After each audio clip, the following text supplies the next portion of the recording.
안녕하세요. 여러분, 지갑이나 스마트폰 앱에 아마 하나쯤은 꼭 들어있을 1호고, 바로 마스터카드죠. 근데 우리가 매일 보는 이 익숙한 두 개의 동그라미 뒤에는요, 우리가 생각하는 것보다 훨씬 더 거대하고 복잡한 이야기가 숨어 있습니다. 오늘 그 보이지 않는 네트워크의 진짜 모습을 함께 파헤쳐 보겠습니다. 자, 본격적으로 시작하기 전에 아주 도발적인 질문 하나 던져볼게요. 만약에 세계에서 가장 큰 신용카드 회사 중 하나가 사실은 신용카드 회사가 아니라면 어떨까요? 이게 무슨 뚱딴지 같은 소리냐고요? 근데 이게 바로 오늘 우리가 마스터카드를 이해하는 가장 중요한 열쇠가 될 겁니다. 그래서 첫 번째로 들여다볼 주제가 바로 보이지 않는 네트워크입니다. 이 단순한 로고 뒤에 숨겨진 거대한 비즈니스와 기술의 세계. 과연 마스터카드의 진짜 정체는 뭘까요? 지금부터 한번 들어가 보시죠. 마스터카드가 공식적으로 내세우는 자신들의 사명은 모두를 위한 포용적인 디지털 경제를 연결하고 또 거기에 힘을 불어넣는 것입니다. 이게 무슨 말이냐면요. 그냥 결제만 도와주겠다는 게 아니라는 거죠. 기술, 데이터, 보안 같은 걸로 디지털 경제 전체를 움직이는 동력원이 되겠다는 훨씬 더 큰 그림을 그리고 있는 겁니다. 이제 마스터카드가 어떻게 태어났는지 그 시작으로 한번 거슬러 올라가 볼게요. 되게 흥미로운 게 이 강력한 브랜드는 처음부터 거대했던 게 아니에요. 오히려 어떤 거대한 경쟁자에 맞서기 위해 여러 은행들이 뭉친 일종의 동맹군에서 시작됐습니다. 경쟁이 어떻게 세계적인 브랜드를 만들어냈는지 한번 보시죠. 때는 1960년대 금융시장에 거의 절대 강자 끝판왕이 등장합니다. 바로 뱅크 오브 아메리카가 만든 뱅크 아메리카드. 이게 나중에 우리가 아는 비자가 되거든요. 이 카드가 정말 무서운 속도로 시장을 먹어치우니까 다른 은행들은 와, 이거 진짜 큰일 났다. 엄청난 위기감을 느끼게 된 거죠. 위기를 느끼는 은행들이 가만히 있었을까요? 아니죠. 뭉치기 시작합니다. 1966년에 은행 간 카드 협회라는 걸 만들어서 공동 브랜드인 마스터차지를 딱 내놓습니다. 이게 바로 마스터카드의 시작이었어요. 그러다 1979년에는 좀 더 세계적인 느낌을 주기 위해 마스터카드로 이름을 바꾸고요. 1997년에는 모두가 아는 그 전설적인 캠페인을 시작하죠. 그리고 아주 결정적으로 경쟁사인 비자보다 무려 2년이나 빠른 2006년에 주식시장에 상장을 합니다. 미래를 위한 총알, 그러니까 실탄을 두둑이 챙긴 거죠. 그리고 1997년, 마스터카드를 그냥 결제 수단에서 하나의 문화 아이콘으로 격상시킨 바로 이 문장이 탄생합니다. 돈으로 살 수 없는 것들이 있습니다. 그 외 모든 것들을 위해 마스터카드가 있습니다. 바로 이 프라이슬리스 캠페인으로 마스터카드는 단순한 금융회사가 아니라 사람들의 감성을 건드리는 브랜드가 된 거죠. 자, 그럼 이제 진짜 궁금한 거. 마스터카드는 도대체 어떻게 돈을 버는 걸까요? 그 핵심 비즈니스 모델을 한번 까보겠습니다.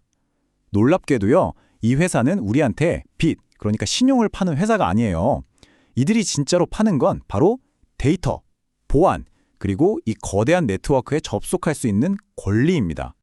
마스터카드 비즈니스의 심장은 이 사자 모델이라는 그림 하나로 설명이 끝납니다. 여기엔 카드 주인인 나, 내 카드를 만들어준 우리은행, 물건을 카는 가게, 그리고 그 가게의 거래은행이 있죠. 마스터카드의 역할이 뭐냐?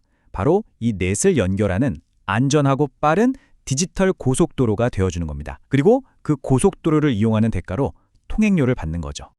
여기서 진짜 정말 제일 중요한 포인트가 바로 이겁니다.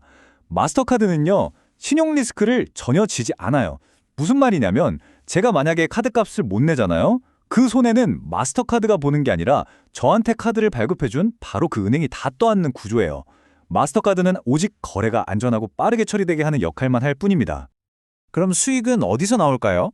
크게 보면 국내 거래에서 나오는 수수료, 그리고 해외 결제처럼 국경을 넘나드는 거래에서 나오는 수수료가 있어요. 특히 이 해외 수수료가 마진이 아주 짭짤합니다.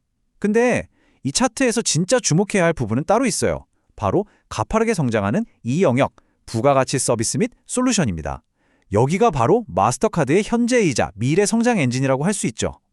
아니, 부가가치 서비스가 도대체 뭐길래 라고 생각하실 수 있죠. 바로 이런 것들입니다. 인공지능을 이용해서 카드 사기를 막아주는 시스템, 결제 데이터를 분석해서 사업에 대한 컨설팅을 해주는 것, 고객들을 위한 로열티 프로그램을 운영해주거나 사이버 보안 솔루션을 제공하는 것까지. 그러니까 이제 단순한 결제 중개 회사가 아니라 은행이나 기업들에게 기술을 파는 완벽한 테크 기업으로 변신하고 있는 겁니다.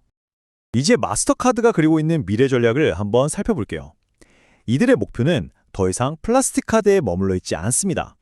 모든 종류의 디지털 가치가 오고 가는 미래의 철로를 직접 깔겠다는 아주 야심찬 계획을 가지고 있어요. 우리가 보통 쓰는 카드 결제 시장 있잖아요. 사실 그건 전체 돈의 흐름에서 보면 아주 작은 부분이에요. 진짜 어마어마한 시장은 따로 있습니다. 바로 기업과 기업이 주고받는 돈, B2B. 우리가 친구한테 송금하는 개인 간 거래, P2P. 그리고 정부가 우리에게 지원금을 보내주는 이런 거래, G2C들이죠. 마스터카드의 눈은 바로 이 거대한 새로운 결제 흐름을 향해 있습니다. 이걸 공략하기 위해서 멀티레일, 그러니까 여러 개의 철로를 깔겠다는 전략을 쓰는 겁니다. 첫 번째 철로는 원래 잘하던 기존의 카드 네트워크고요. 두 번째 철로는 우리가 쓰는 실시간 계좌이체 같은 각국의 시스템, 그리고 세 번째 철로는 바로 블록체인이나 디지털 자산을 위한 새로운 길까지 만들겠다는 거예요. 기술이 뭐든 상관없다. 모든 가치의 이동은 우리를 거치게 하겠다. 바로 이겁니다. 이 미래를 이끌어갈 핵심 엔진은 뭘까요? 두 가지를 꼽을 수 있습니다. 바로 디지털 신원과 인공지능이에요. 온라인 세상에서 내가 진짜 나라는 걸 안전하게 증명하는 기술, 그리고 AI를 이용해서 네트워크 전체에서 일어나는 사기를 미리 예측하고 막아버리는 기술. 결제라는 걸 훌쩍 뛰어넘는 이야기죠. 자, 지금까지 쭉 들어보셨는데 그럼 이 모든 걸 종합해 볼 때 마스터카드에 투자한다는 건 과연 뭘 의미하는 걸까요? 어떤 미래에 베팅하는 걸까요? 핵심은 바로 이겁니다. 마스터카드에 대한 베팅은요, 절대 멈출 수 없는 현금 없는 사회로의 전환이라는 거대한 흐름에, 그리고 그 과정에서 폭발적으로 생성되는 데이터의 힘에 올라타는 것과 같습니다. 물론 장밋빛 미래만 있는 건 아니겠죠. 기회와 리스크를 한번 같이 볼게요. 기회 쪽을 보면 디지털화는 계속 빨라질 거고, 아까 말한 고마진 서비스는 쑥쑥 클 거고, 한번 들어오면 빠져나가기 힘든 이 네트워크 효과는 정말 강력한 무기죠. 하지만 반대편도 봐야 합니다. 각국 정부가 수수료 너무 비싸하고 규제할 수도 있고요. 핀테크나 탈중앙화 금융 같은 새로운 경쟁자들이 치고 올라오고 있죠. 당연히 경기가 안 좋아지면 소비가 줄 거고, 해킹 같은 사이버 보안 위협은 항상 따라다니는 숙제고요. 결국 모든 이야기는 처음으로 돌아옵니다. 거대한 독점에 맞서기 위해 연합군으로 태어났던 마스터카드. 과연 그들의 상징과도 같은 프라이슬리스 브랜드와 그 혁신의 DNA가 탈중앙화 금융이나 무섭게 치고 올라오는 핀테크 같은 새로운 세상의 도전자들 앞에서 미래를 안전하게 지켜낼 수 있을까요? 이 질문에 대한 답을 찾아가는 과정이 바로 마스터카드의 다음 챕터가 될 겁니다.